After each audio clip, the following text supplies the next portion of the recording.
platicarles que me pareció una lectura un poquito complicada.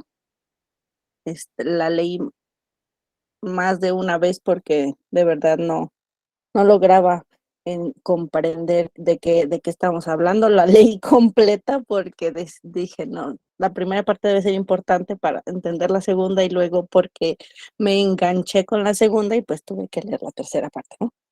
Pero bien, entonces, del documento que se compartió, a mí me tocó la segunda unidad que correspondía a eh, la epistemología y matemáticas. En la lectura se habla, están estos dos pequeños fragmentos que les comparto aquí en la pantalla que dice, el número es un objeto espiritual, puesto que el calcular es asunto tan exterior y por ende mecánico, se ha podido fabricar máquinas que cumplen operaciones aritméticas de la manera más perfecta. Y la otra frase dice, hace falta la reflexión paralela de crítica del conocimiento. Bien, me pareció importante, creo que sí es, comenzar con este fragmento fue relevante para esta unidad, porque habla precisamente de la forma en que tratamos al número y cómo debería de ser tratado, o bien las matemáticas en general, ¿no? Ok, bien.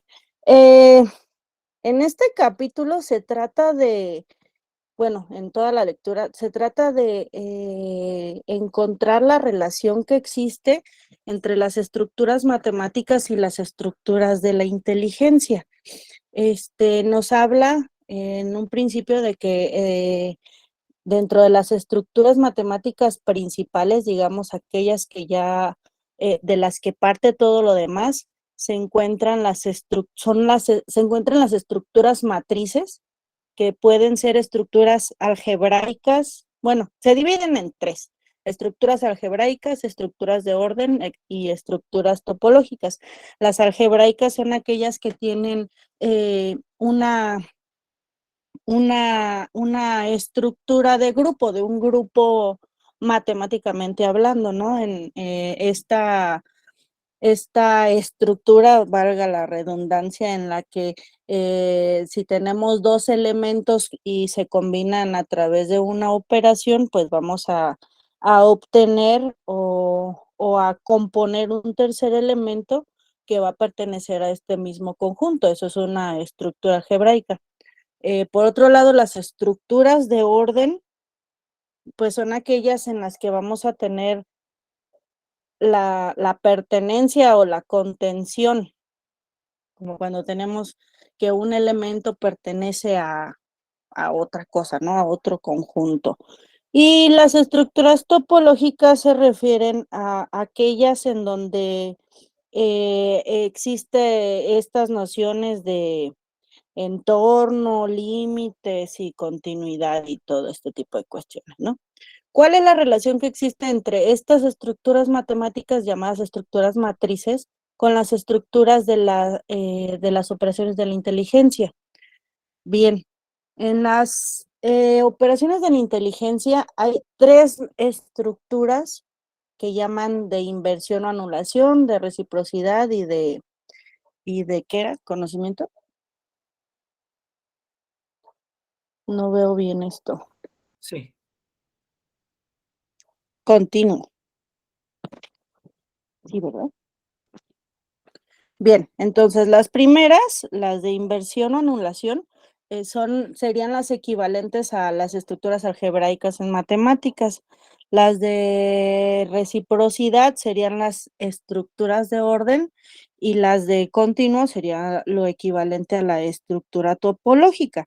Eh, las de inversión o anulación, nos dicen que toda operación está correspondida o asociada con su inversa. En las de reciprocidad nos dice que puede haber un intercambio de los términos que hay en una relación. Se pueden intercambiar o se pueden invertir. Y en los del continuo pues nos muestran o nos presentan a los objetos como totalidades, ya de manera más general. Bien. Dentro de estas estructuras vamos a encontrar que hay diferentes tipos de abstracciones que nos van a permitir generar dichas estructuras, ¿no? Entonces, en la lectura nos presentan abstracciones empíricas, reflectoras y, bueno, y experiencias. Las abstracciones empíricas toman rasgos comunes de una serie de objetos, toman objetos que se parecen y ven cuál es la asociación que hay entre ellos, cuál es la relación que hay entre ellos, y a partir de ahí se construye, se toma una abstracción empírica. Una abstracción reflectora es más como una construcción, es constructiva, extrae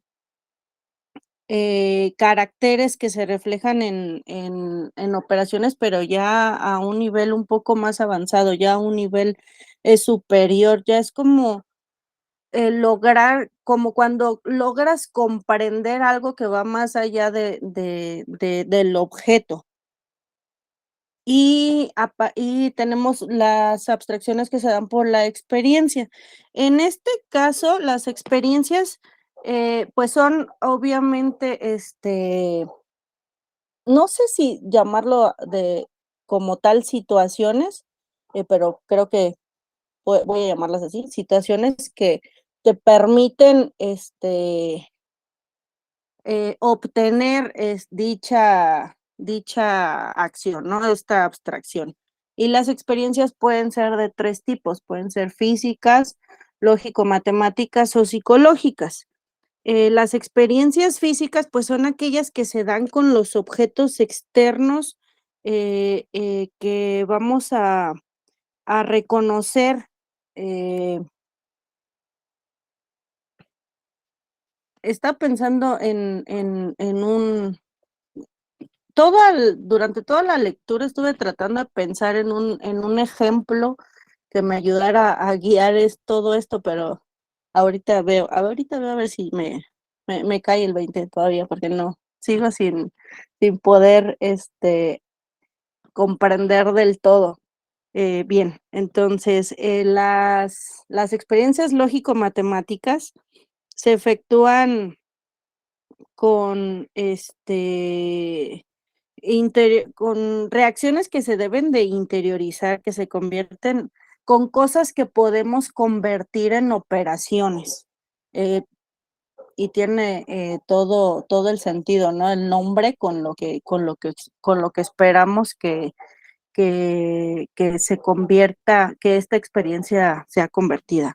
Y las experiencias psicológicas pueden referirse a cualquier experiencia. Entendía de esta forma que íbamos a ir como de cosas particulares a cosas generales, ¿no? O sea, lo físico es lo que obtenemos de alguna manera como más de nuestro entorno cercano.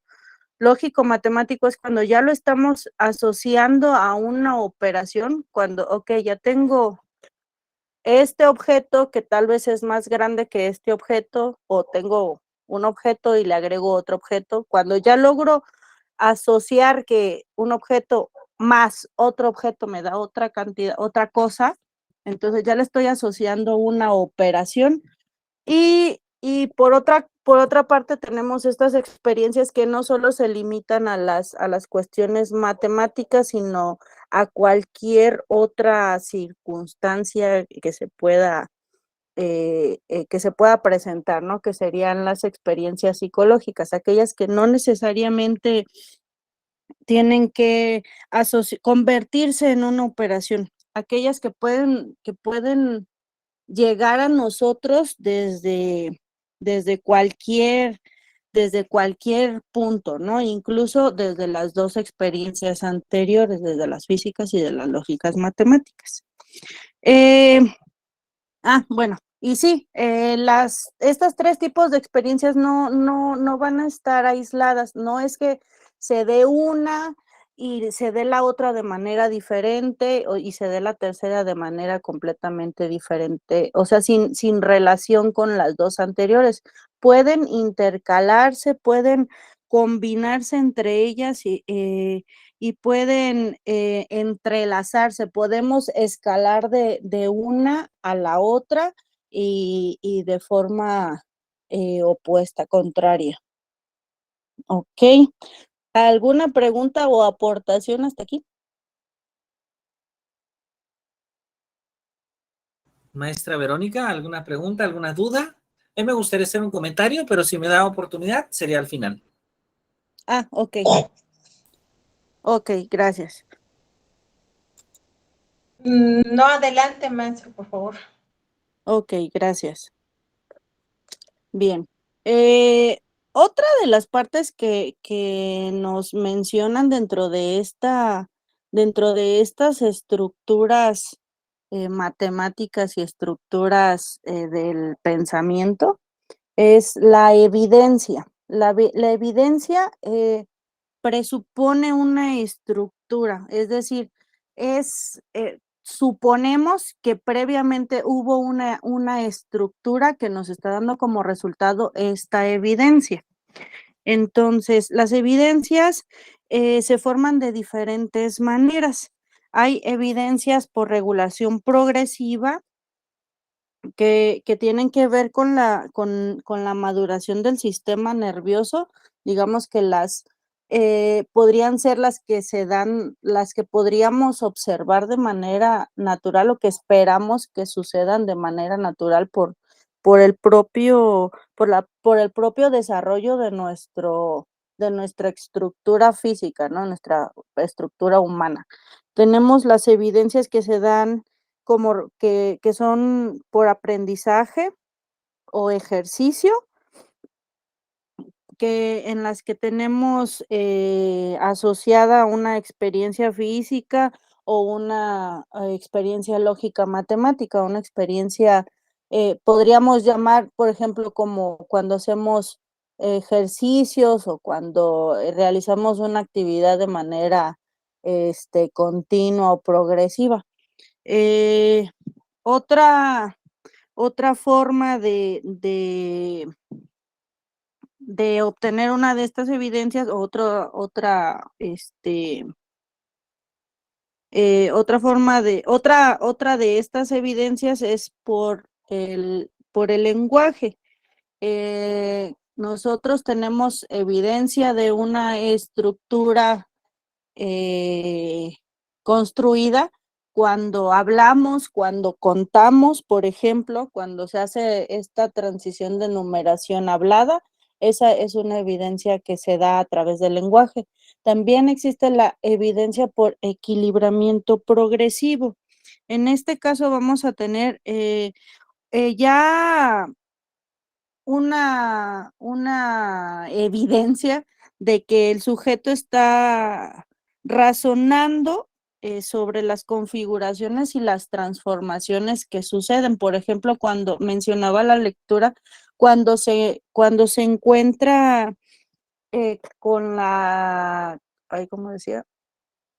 Cuando encontramos esta asociación con la conservación de la materia, que tienes una bola de un material y puede deformarse, ¿no? Y entonces, a través de esta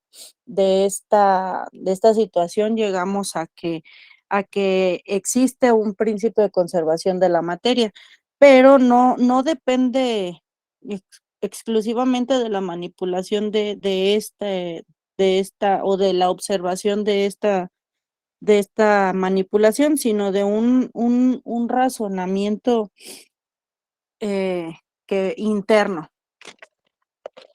También en esta parte de la evidencia había un par de temas desglosados. Uno era la invención matemática y otro la intuición. Bien, comenzaba por mencionar que pues hay como que diferentes corrientes que van a tener diferentes versiones acerca de lo que, de si las matemáticas pues son inventadas o descubiertas, ¿no? Sin embargo, mencionaba que en este sentido, Piaget decía que pues no eran ni inventadas ni descubiertas, era más bien un trabajo inconsciente, un proceso que se daba de manera inconsciente y que seguía diferentes pasos. Dentro de estos pasos están las tentativas, que son soluciones concretas que se dan a los problemas planteados, pero siguiendo diferentes direcciones que pueden llegar desde diferentes puntos. Y el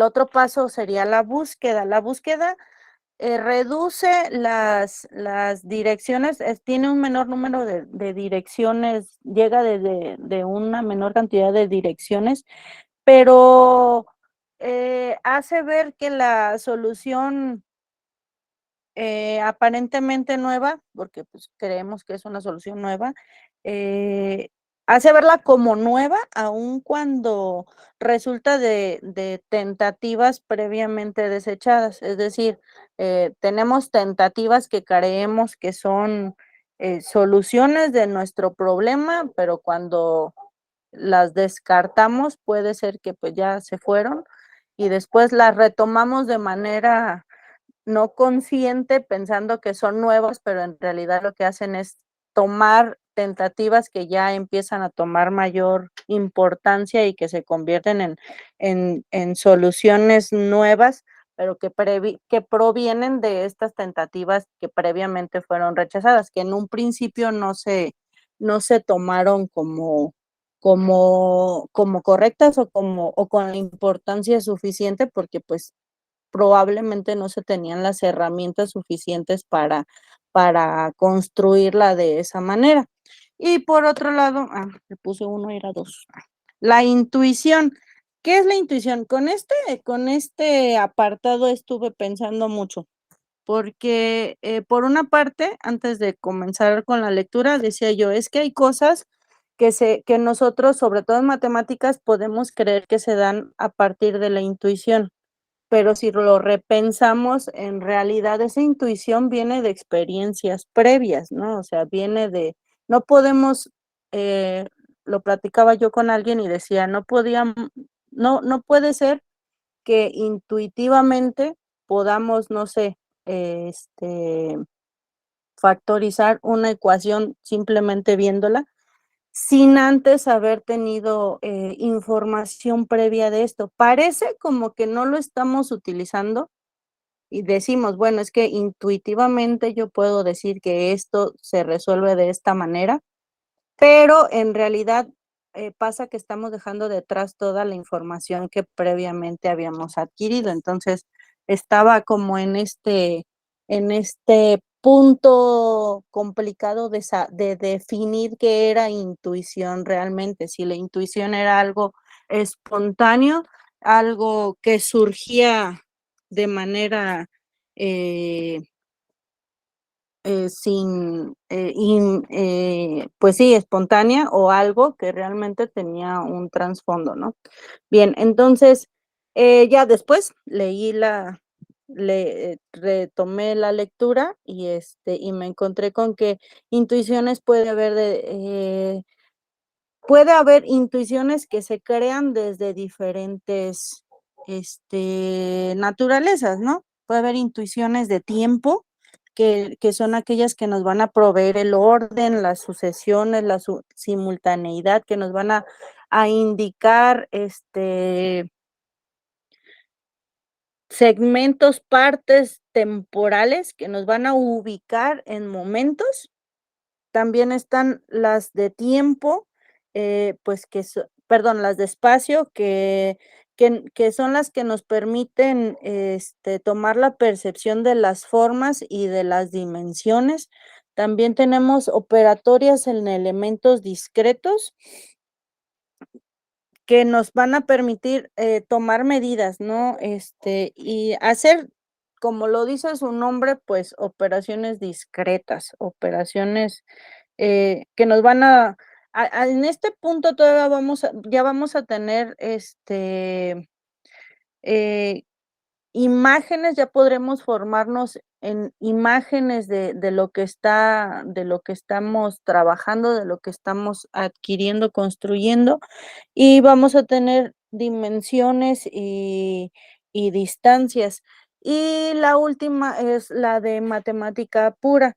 Este, en este punto, la intuición en este punto va a ser de combinación de operaciones y pues abstracciones un poco más concretas, y mencionaba como ejemplo ahí en la lectura que es lo que pasa cuando logramos ir de las 3 dimensiones, por ejemplo, de las 3 dimensiones a una n-dimensionalidad.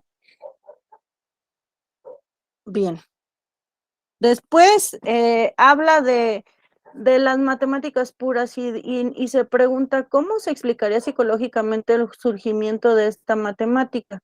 Hasta lo que mencionaba anteriormente, pues teníamos que las estructuras matemáticas y las estructuras del pensamiento, de las operaciones de la inteligencia, pues iban ligadas unas con otras. Teníamos una relación entre ellas, ¿no? Podíamos asociar un tipo de estructura matemática con un tipo de estructura de la inteligencia. Pero, ¿qué pasaba con las matemáticas puras? En las matemáticas puras sabemos que son una estructura ya bastante compleja en la que se sostiene en base en un conjunto de axiomas, sin importar o haciendo caso omiso de todo, haciendo caso omiso completamente del objeto, ¿no? O sea, sí, y, y lo pensaba de esta manera, evolutivamente hablando, cuando comenzamos nosotros a contar, lo hacemos por comparación de objetos, de lo que podemos ver. Después asociamos el número a ese conteo, a ese primer conteo, a esa primera asociación, a esa primera acercamiento con la comparación, ¿no? Tenemos objeto, tenemos otro objeto, ahora yo sé que aunque no estén esos 2 objetos, el número 2 está asociado a ellos, y vamos generalizando, generalizando, generalizando. Cuando llegamos a la matemática pura, llega un punto en el que incluso dejamos de lado esos números, o sea, tenemos representaciones de conjuntos, pero ya no está el número como objeto principal, ya es, bueno, pues, se vuelven cosas bastante interesantes, bastante agradables para mí particularmente. Entonces, bueno, decía ahí la lectura, hace caso omiso del todo del objeto, y eso es lo que yo entendí como hacer caso omiso del todo de ese objeto, ¿no? Ya realmente no nos estamos enfocando en ese número, sino en otras cosas que, si bien implícitamente tienen a ese objeto ahí, ya no lo vemos de manera directa, ¿no? Y decía, ¿cómo se explica entonces psicológicamente el surgimiento de las matemáticas? Si ya no hay una asociación física, si ya no hay una asociación,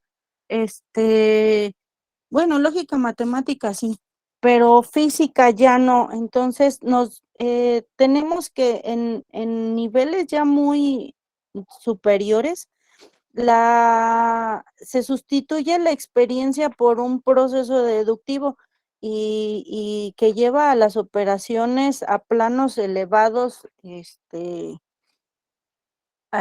bueno, sí, a planos más elevados de eso, ¿no? Va a abstraer relaciones operatorias que se pueden generalizar logrando completamente desvincularse de ese objeto. Y, pero esta desvinculación del objeto no se tiene o se va a lograr en el individuo de forma autónoma, no hasta, no sé, hasta, por ejemplo, hablando concretamente de la educación, nosotros, a nosotros se nos ayuda, se nos inducen todas estas conceptos matemáticas, hablando de números y operaciones y estructuras sencillas, se nos introducen a lo largo de nuestra educación básica hasta nivel medio superior, y es difícil que lo veamos a nivel superior dependiendo del tipo de campo en el que nuestra educación esté inmiscuida, ¿no? O sea, si estudiamos física o matemáticas o alguna de las otras ciencias, incluso algunas ingenierías, podría ser que lográramos introducirnos en este mundo de las matemáticas puras y por tanto pudiéramos continuar el, con la obtención de estas abstracciones, ¿no? De estas abstracciones ya más formales, pero de manera autónoma. De otra manera, pues no sería tan fácil que pudiéramos acceder a eso, y pues tampoco tan fácil que pudiéramos reconocerlas y trabajarlas de manera autónoma. Sí, es como que depende mucho ya del individuo y tiene que lograrse, y ya se va a lograr siempre de manera autónoma. Ya no va a haber forma de que de que se nos pueda inducir, o al menos eso era hace, ¿cuántos? 50 años. De que se nos pueda inducir una forma de obtener estas abstracciones. Y para finalizar, en la lectura se hablaba de la formalización. Nos menciona que la formalización es la técnica más importante de las matemáticas contemporáneas, perdón. Y sí, la formalización es la manera en que las matemáticas se vuelven lo que son, ¿no? Se vuelven exactas, precisas, y tan estructuradamente bonitas como solo ellas pueden ser. Nos decían que este proceso de formalización viene desde Euclides, elemento muy importante durante todo nuestro diplomado, ha aparecido muchas veces. Euclides, que mostraba la formalización o este proceso como un conjunto de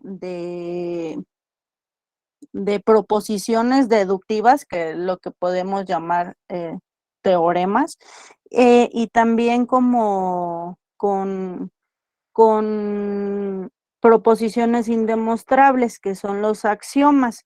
Y podemos decir que la intuición nos lleva a la axiomatización. Entonces, para lograr formalizar las matemáticas, necesitamos la axiomatización. La base de la formalización, por lo que logré entender, es la axiomatización, y la axiomatización parte pues de la intuición. Me parece que esto es todo. No sé si alguien tenga alguna pregunta, comentario, sugerencia, algo que se me haya escapado, algo que me pudieran aportar de lo que vieron la sesión pasada, no sé. Muchas gracias, maestra Isaura, muchas gracias. Profesor Octavio, bienvenido. Profesor Octavio, ¿alguna pregunta, algún comentario, maestra Verónica? No, muy interesante lo que comenta la compañera. Sí, por ahí tengo un comentario, pero de manera general, nada más. Ok. Muy bien, no sé si guste compartirlo, adelante, por favor. Sí, lo que pasa es que por ahí leía un poquito que a partir de 1935 se establecen las matemáticas, la física y las matemáticas en nuestro país, pero de una manera muy incipiente. Y luego después, con los gobiernos revolucionarios, pues revolucionarios, se introduce mucho la educación técnica. Entonces creo que esta cuestión de las ciencias, áreas abstractas como las matemáticas, creo que no es nuestro fuerte. Entonces yo creo que este tipo de lecturas o retomar este tipo de estudios, lecturas, pues nos ayudaría mucho a comprender, ¿no? Más de fondo, muchas cosas. Bueno, es un comentario nada más. Gracias. Muchísimas gracias, maestra Verónica. En efecto, las matemáticas en nuestro país han llegado en diferentes momentos. Podríamos decir que el desarrollo más formal de la investigación en ciencias, de la investigación matemática en nuestro país, muy probablemente va a llegar hasta los años 50 del siglo pasado apenas. Estamos hablando de que en tan solo poco más de 70 años, la manera en la que se imparte educación, la manera en la que se hace investigación en nuestro país se ha transformado y el surgimiento particularmente de la investigación científica de manera más formal, refiriéndonos particularmente a la matemática y posteriormente a la física, se va a dar con el surgimiento primero del Instituto de Matemáticas de la UNAM y después con la creación ya del Instituto de Física, también de la Universidad Nacional Autónoma de México. Entonces, la ciencia en nuestro país tiene poco tiempo, han sido apenas 7 décadas en las cuales se han construido las instituciones que forman a nuestros científicos, pero se ha avanzado bastante en estas pocas décadas. Me gustaría, maestra Isaura, si usted me permite, compartir un documento acá, porque este documento que elabora el profesor Severo Iglesias, un documento sumamente interesante, podemos encontrar una motivación en un documento previo que fue elaborado por Jean Piaget justamente en 1971 y que posiblemente muchas de las ideas que Piaget expresa en otras de sus obras, principalmente aquellas en las que asume la idea de que la inteligencia se construye a través del desarrollo de una lógica natural que va desarrollando el niño, el adolescente, la persona en diferentes etapas de desarrollo cognitivo. Muy posiblemente ahí encontramos uno de los trabajos más profundos de este autor, pero también uno de los trabajos más profundos con respecto a la educación y a la epistemología del siglo pasado. El trabajo de Piaget es realmente extraordinario en el sentido en que la formación que Piaget tuvo en el ámbito de la biología no le impidió construir toda una teoría, en gran parte de ella deductiva, en gran parte de ella matemática, filosófica y con una amplia implicación en la psicología, en la educación, en la epistemología. Piaget asumía entonces que hay ciertas estructuras que se van construyendo de manera natural y que estas estructuras forman parte de la base del conocimiento, pero que también se relacionan con otros dos aspectos fundamentales. Por una parte, el desarrollo cognitivo pero también por otra, el propio desarrollo emocional o el desarrollo afectivo.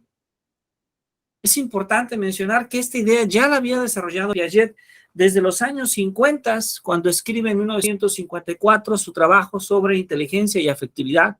Sin embargo, las principales evidencias desde un punto de vista científico, desde un punto de vista lógico-matemático, las da en el ensayo de lógica operatoria en 1971.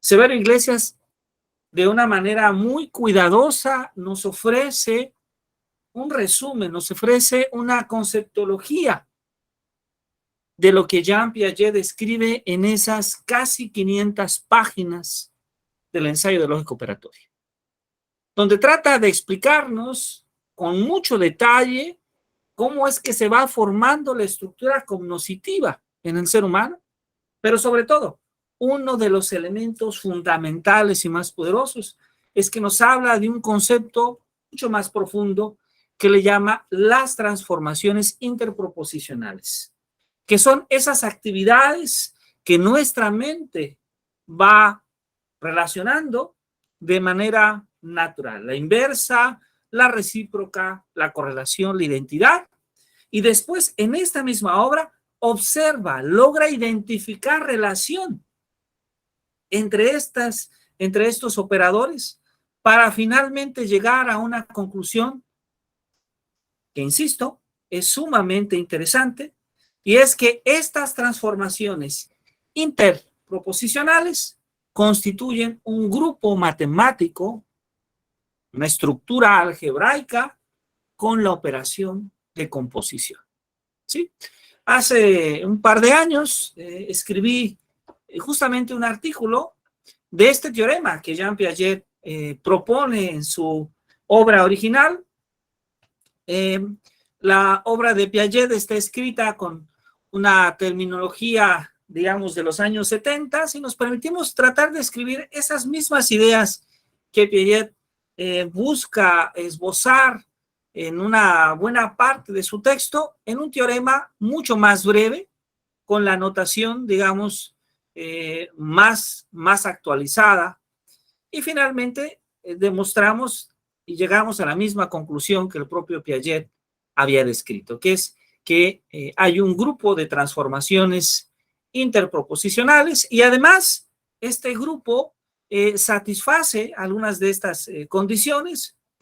Posiblemente la más interesante es que, si a ustedes les gusta la álgebra abstracta, y seguramente han escuchado hablar del grupo de Klein, Z2 por Z2, pues resulta que este grupo de Klein, con la suma en el conjunto de Z2, es justamente isomorfo al grupo de las transformaciones interproposicionales de Jean Piaget.